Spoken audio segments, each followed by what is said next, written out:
This is episode 1, The Forgotten Commandment, the most broken commandment of our day, post-truth, and the law of the malicious witness. I'm Jay Albert. In recent years, the term post-truth has entered the cultural lexicon, particularly after being added to the Oxford English Dictionary. It's defined as circumstances in which objective facts are less influential in public opinion than appeals to emotion and personal belief. In essence, it describes a world where people have created their own versions of truth, often shaped more by feelings than by facts. But what happens when truth becomes subjective and when facts no longer hold sway over our opinions and actions? The reality is we live in a time where truth has become increasingly malleable, and in doing so, we've lost touch with one of the most essential commandments that has sustained societies throughout history, the law of the faithful witness. There's a commandment both in the Old and New Testaments that is perhaps the most violated, least understood in our day, the law against bearing false witness.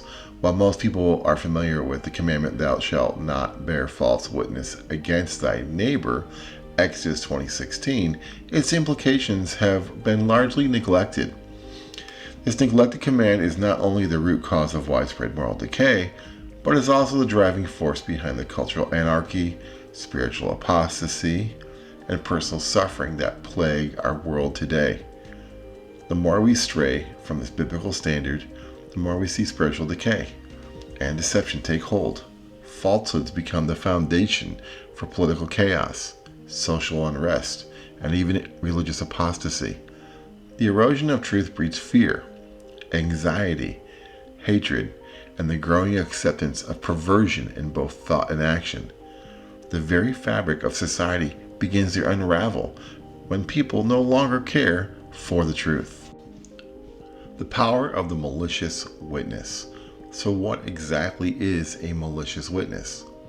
A malicious witness is someone who intentionally distorts or fabricates the truth to harm others. This idea, central to biblical teachings, is one of the most destructive forces in today's world. At its core, the law of the malicious witness is the antithesis of integrity. It is the law of deception, rooted in the very beginning of humanity's story. The first act of a malicious bearing of false witness can be traced back to Satan himself in the Garden of Eden. When Satan approaches Eve, he did not outright lie. Instead, he subtly distorted the truth by asking, "Yea, hath God said, ye shall not eat of every tree of the garden?" Genesis 3:1. This was the first malicious attempt to twist the truth and mislead humanity. It's significant that the Bible frames Satan as the accuser of mankind, the one who constantly distorts the truth and sows confusion. In the end, the book of Revelation describes Satan's final defeat as the accuser of the brethren is cast down. Part B of Revelation 12:10, for the accuser of our brethren is cast down, which accused them before God day and night. It's important to note that's when Satan is finally cast into the lake of fire. Gone.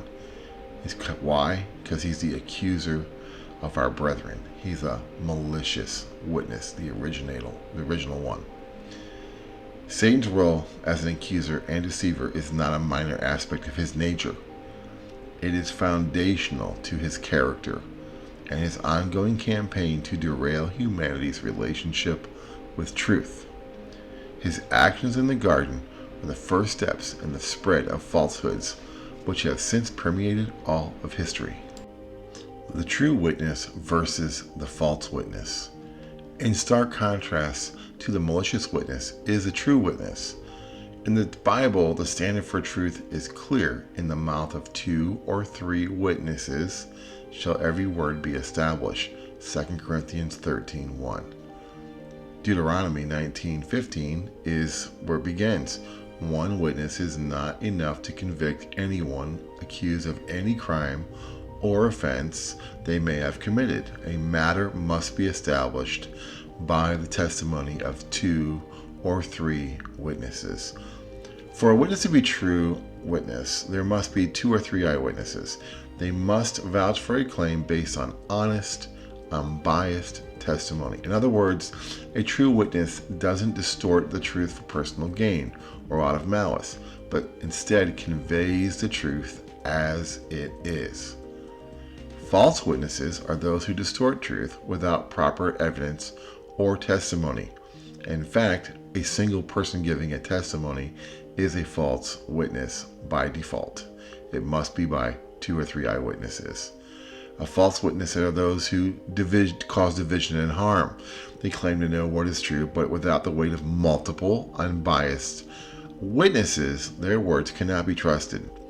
This is the root of false teaching, the misleading narratives, and the spread of lies within both secular and religious contexts. False prophets, for example, are those who speak on behalf of truth. You can find them in universities, you can find them in pulpits, you can find them on mainstream media, and everywhere on the internet. Yet, they do so without any valid or honest evidence. Their words are often accepted because they play to emotions and not to facts. The crisis of truth today. We live in a world where truth has become a commodity, and often one that is molded to fit personal or political agendas. The rise of post-truth culture and the popularity of emotional appeals over logical argumentation are symptoms of a much deeper problem. When truth becomes subjective, when it's no longer rooted in fact and established evidence, the consequences are far-reaching. In a society where truth is fluid and where accusations fly unchecked, the very foundation of justice and morality begins to erode.